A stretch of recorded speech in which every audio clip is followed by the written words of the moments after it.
세례 요한에 대해서 어제 말씀을 드렸는데, 세례 요한의 가장 위대함은 오실 분, 자신이 예비하고 또 오시리라고 하신 그분이 나타났을 때 조용히 역사 속에서 사라지는 것, 그게 세례 요한의 가장 아름다움이고 가장 위대함인 것 같습니다.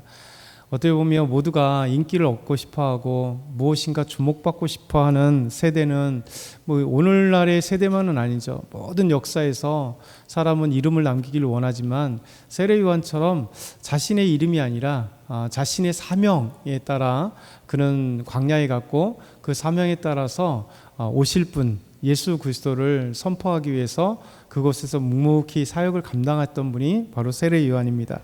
그리고 예수님이 오셨을 때 자신은 조용히 역사의 무대에서 사라져가는, 그리고 진짜 주인공인 예수님만이 싹 드러날 수 있도록, 어떻게 보면 이게 진짜 아름다운 조연의 모습이겠죠.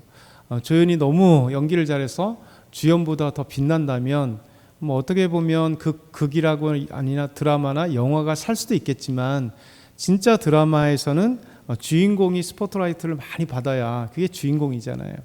역사의 주인공, 구원사의 주인공은 바로 예수 그리스도, 그분이 바로 이 땅에 오셨을 때 세례 요한은 그분을 이 땅에서 드러내게 하고 그분의 길을 잘 닦아놓고, 그리고 나서 이제 역사 속에 사라졌습니다.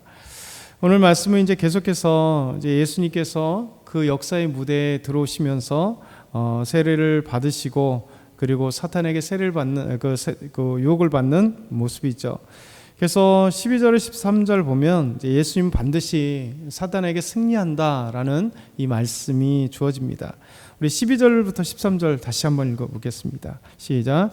성령이 곧 예수를 광야로 몰아내신지라 광야에서 40일을 지내면서 사탄에게 시험을 받으시며 들짐승과 함께 계시니 천사들이 수종들더라. 아멘.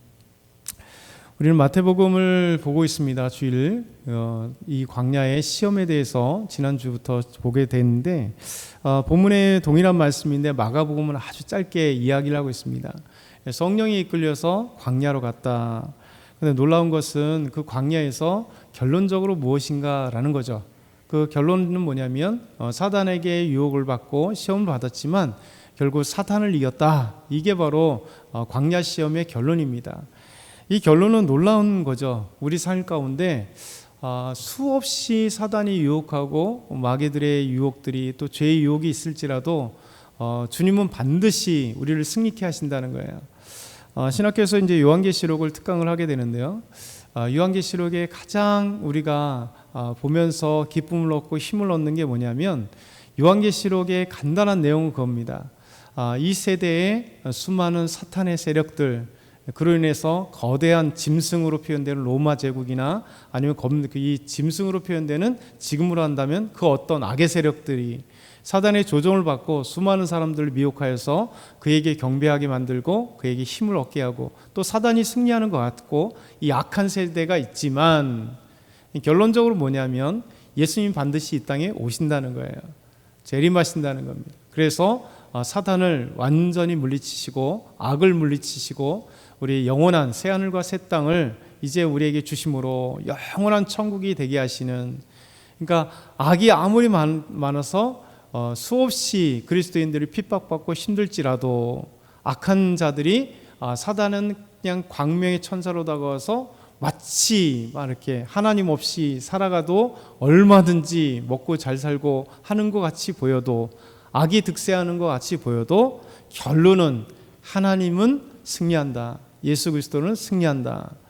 그러니까 요한계시록을 볼 때마다 이 요한계시록의 이 묵시문학에서 가장 힘이 없는 게 뭐냐면, 가장 외롭고 힘들 때, 우리나라로 하면 일제강점기 때 우리 정말 귀하신 목사님들이 또 성도님들이 요한계시록 그렇게 많이 즐겨 묵상하고 기도하고 말씀을 보았던 거예요. 왜냐하면 이 어둠 가운데 승리하시는 하나님, 그러니까 우리나라도 이 일제의 폭정에서, 일제의 그 압제에서 정말 보이지 않는 이 어둠 속에서도 반드시 하나님은 우리와 함께 하시고 반드시 하나님은 승리케 하신다라고 하는 이 소망의 메시지가 주어지거든요.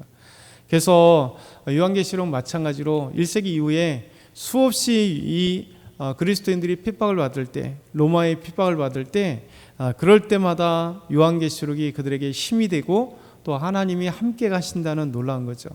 이게 이제 성경 전체가 그러잖아요. 성경 전체는 인류가 죄에 빠지고 악이지만, 사탄이 득세한 것 같지만, 결국 하나님은 우리를 구원하시고 그 구원의 정점에 예수 그리스도가 이 땅에 오셔서 우리를 구원하심으로, 아무리 악이 득세한 것 같고 세상에 사단의 역사가 강한 것 같지만, 결국 우리 하나님은 승리하시고 우리를 죄에서 구원하신 예수 그리스도가 승리하게 하신다. 그때 이 승리까지 가게 하기 위해서는 중요한 건 함께 하신다는 게 중요합니다. 함께 하심. 그러니까 우리만 내던진 게 아니라 이 모든 승리는 반드시 있는데 우리 주님께서 우리와 함께 하신다. 그래서 우리가 승리할 수 있다, 이런 얘기죠. 그래서 예수님께서는 분명히 성령이 이끌려 광야로 갔고 시험을 받았으나 결국 사단의 시험을 능히 이기셔서 결국 천사들이 예수님께 수종 들게 하시는 주님의 놀라운 은혜, 이것이 우리에게 엄청난 힘이 되는 거예요. 왜냐하면 오늘도 광야 같은 인생을 살 때 우리가 수없이 사단의 유혹을 받을 겁니다. 근데 우리의 힘으로는 분명히 넘어져요. 또 넘어지고 또 넘어지고 후회하고 또 후회하고, 그러나 우리 주님이 함께 하신다는 사실을 알게 되면 오늘도 힘이 나는 거죠. 그리고 하나님 반드시 승리케 하신다는 거 보면, 비록 내 힘은 약하나 주님을 신뢰하고 의지할 때 주님께서 반드시 승리케 하신다, 힘을 주신다, 이 놀라운 것들을 보게 되는 겁니다. 그러면서 역사의 주인이신, 또 이 역사 무대의, 구원의 무대의 주인공이신 예수님께서 이 땅에 오셔서 어떤 사명을 감당하시는가? 하나님의 나라를 선포하고 하나님의 복음을 선포하는 것이 바로 예수님이 하실 일이에요. 우리 14절과 15절 같이 읽겠습니다. 요한이 잡힌 후 예수께서 갈릴리에 오셔서 하나님의 복음을 전파하여 이르시되, 때가 찼고 하나님의 나라가 가까이 왔으니 회개하고 복음을 믿으라 하시더라. 아멘. 역사의 무대에서 사라진 세례 요한이 잡히니까 이제 예수님께서 이제 드디어 구원의 역사에 등장하셔서 이제 세례를 받으시고 광야의 시험 받고 난 뒤 예수님이 주 무대 3년의 구원사, 이 공적인 사역, 이 공생의 거의 대부분을 차지하는 이제 갈릴리 주변에서 복음을 증거하는 그 사역들을 감당했습니다. 그래서 예수님께서 갈릴리에 오셔서, 주 사역지인 갈릴리에 오셔서 하나님의 복음을 전파하였다. 예수님이 이 땅에 오신 목적이죠. 하나님의 복음, 복음이라고 하는 기쁜 소식이, 기쁜 소식. 이 기쁜 소식이라고 하는 것은, 이 복음이라고 하는 것은 이제 어떤 거냐면, 로마 당시에 이 단어가 그런 단어입니다. 이 복음이라고 하는 것은 저 이렇게 적진에서 이제 아군과 적이 막 싸울 전쟁이 일어날 때 전쟁에서 승리한 거, 이게 바로 복음이에요. 그래서 막 전령이 왕에게 이제 이 승리의 소식을 오죠. 우리가 이겼습니다. 승리했습니다. 이게 복음입니다. 기쁜 소식. 로마 사회에서는요. 그리고 또 한 가지 가장 기쁜 소식이 뭐냐면, 왕이 태어났습니다. 왕이 태어났습니다. 왜냐하면 다음 세대를 이을 왕, 그 왕자가 태어났습니다. 이게 이제 기쁜 소식이거든요. 우리에게 진짜 기쁜 소식, 단어는 그런데 이 기쁜 소식이라는, 복음이라는 단어가, 그러니까 로마 사이에 복음이라고 하는 전해질 때 이 복음이 좋은 소식이구나, 전쟁의 승리의 소식이고 그리고 왕자의 태어남의 소식인데, 이거에 더해서 그들이 이제 알고 있는 복음의 개념에 플러스 이제 믿음을 더해야 되잖아요. 이 진짜 기쁨의 소식이 뭐냐? 그게 바로 예수 그리스도의 십자가의 복음이잖아요. 이 복음이 더해지는 거예요. 우리가 사단의 그 죄에서 승리하게 하시는 예수 그리스도의 십자가의 이 놀라운 복음, 그렇죠? 사단이 우리를 괴롭게 하고 사단과의 영적인 싸움에서 우리는 항상 졌는데 승리의 소식이에요. 죄와 사망 가운데 승리의 소식이 복음이고요. 그렇죠?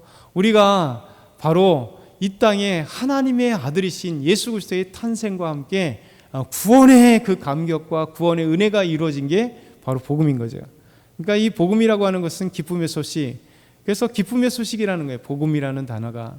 그래서 이 굿뉴스라고 하잖아요. 영어로 하면 그냥 복음이 굿뉴스예요. 굿뉴스, 가스폴, 굿뉴스, 좋은 소식.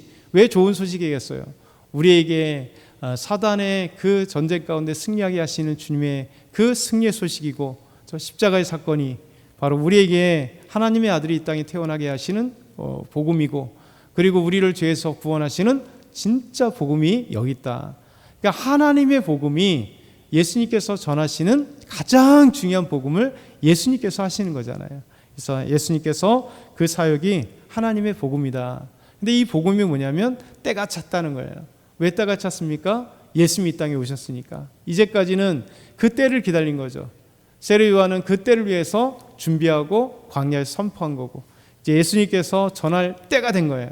그래서 너희들은 하나님의 나라가 가까이 있기 때문에 회개하고 복음을 믿으라.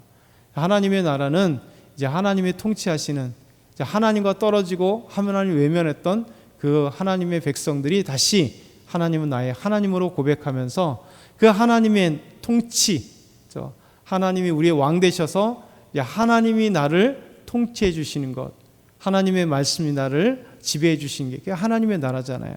그래서 하나님의 나라를 선포하셨고, 그러면서 그게 하나님의 나라가 가기 위해서는 우리가 죄를 회개하고 복음을 믿어야 되는 이 놀라운 것들을 짤막하게 예수님께서 이제 이 3년의 가장 중요한 복음 사역의 핵심, 우리에게 참된 복음, 하나님의 복음, 그 복음은 하나님의 나라에 있다.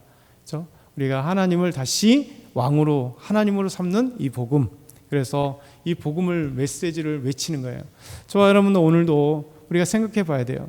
우리도 계속 초반에 말씀드린 것처럼 우리도 수없이 좌절하고 넘어지는 오늘의 또 삶의 현장이 있을 겁니다. 그런데 반드시 주님은 우리와 함께 하시고 우리에게 힘을 주시기 때문에 하나님의 그 결론은 승리케 하신다. 그리고 우리의 참된 하나님의 복음이 우리 안에 이미 있잖아요. 그 복음이 얼마나 기쁜지 오늘도 주님께서 오셔서 이 땅에 오신 그 목적, 그것으로 인해서 우리가 구원받았는데 오늘도 구원의 삶을 기쁘게 사는 저와 여러분 다 되길 소망합니다.